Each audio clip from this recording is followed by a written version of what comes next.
The policy of separate development, as I understand it, has at this point evolved, roughly speaking, as follows, that about 14% of South Africa is reserved for the Bantustans. It's not a question of being reserved for them. That is where the mistake is made all along the line. To interpret this situation, you must know something of the history. Yes, I wish you'd tell us something about this country and its people.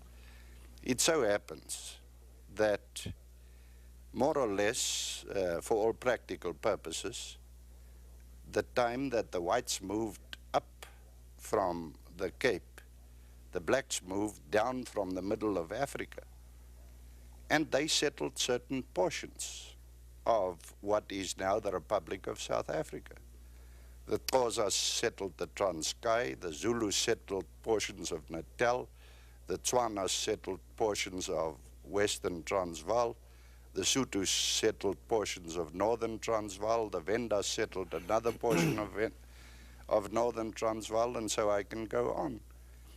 And they claimed certain land which to this day they still possess. So it wasn't a question that it was reserved for them. They settled that land and they've got it to this very day. But apart from that, and the whites settled the rest.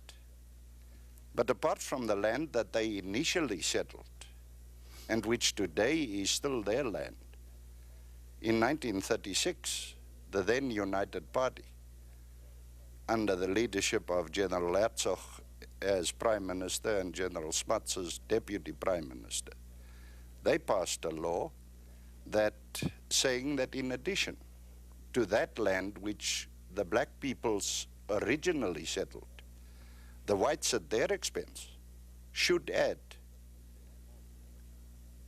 7.25 million morgen of land. And that land is still being bought up today. As a matter of fact, about a little over 6 million morgen of the 7.25 has already been bought, and we are now buying up the last remaining 1.25 million of morgen of land. So your point is that historically, that land which is theirs continues to be theirs. Continues to be theirs, and we didn't put them there and say to them, look, that is where you must live. They settled that land, and they picked that land, and let me say so, from an agricultural point of view and from a rainfall point of view, it is the best land in South Africa. Well, but it is true that I think the figure is 2 million people have actually been moved, correct, during the past 15 years, told to go other than where they would like to be. No, it's not only black people that have been moved. Whites are being moved as well. I've just tried to explain to you that whites have to evacuate no less than 7.25 million morgen of land. And blacks are put on that land. Well, essentially... Well-developed farms and well-developed land. Well, essentially, as I understand it, you view the situation in South Africa roughly as follows, that the black population are your guests, that they actually belong in the ancient territories. To the extent that they live and work in your territories, they must accept that they are not first-class citizens. You can more or less equate them to the guest workers in Europe. Because it's not only the black workers from Tswana land or Venda land or Zulu land that come to work in South Africa. Independent, the citizens of independent African countries come to South Africa to look for work for the simple reason that their own countries can't employ them. You have more or less 90,000 Malawians working in this country. And if we were to say to Malawi tomorrow, and we've never had anything to do with Malawi whatsoever, it's a country, as you know, situated far away from us. If we were to say to them tomorrow, I'm awfully sorry, I can't accommodate your people any longer, you must take them back, their economy will be very, very seriously hurt. The same applies to Lesotho, an independent country, member of UNO. If we were to say to Lesotho, we are sorry we can't employ their 105,000 people, working in this country at the moment, you can well imagine what will happen to the economy of Lesotho. And the same applies to Botswana, and the same applies to Swaziland, and the same applies to any other of the African countries who come to South Africa to look for work.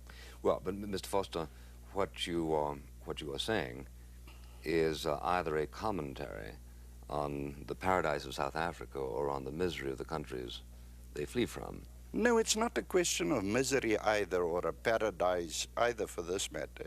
It is simply that as far as the whole of Africa is concerned, it's got a backlog in development. To understand that, again, one must look at their history. But the point is, and I'm not saying it in a derogatory sense at all, but for generations to come, on account of the fact that they multiply by over 3%, as compared with ours of little over 1%. For generations to come, their difficulty will consequently be that they cannot create sufficient avenues of employment. And therefore, for generations to come, and I want to make it very clear that I'm not saying it in a derogatory sense at all, but in a practical, realistic sense, their main export will be labor, because they can't employ their own people. And it so happens that until that time, that they have developed to such an extent that they can employ their own people, they will be forced to look to South Africa and other countries to employ their people whom they cannot employ themselves.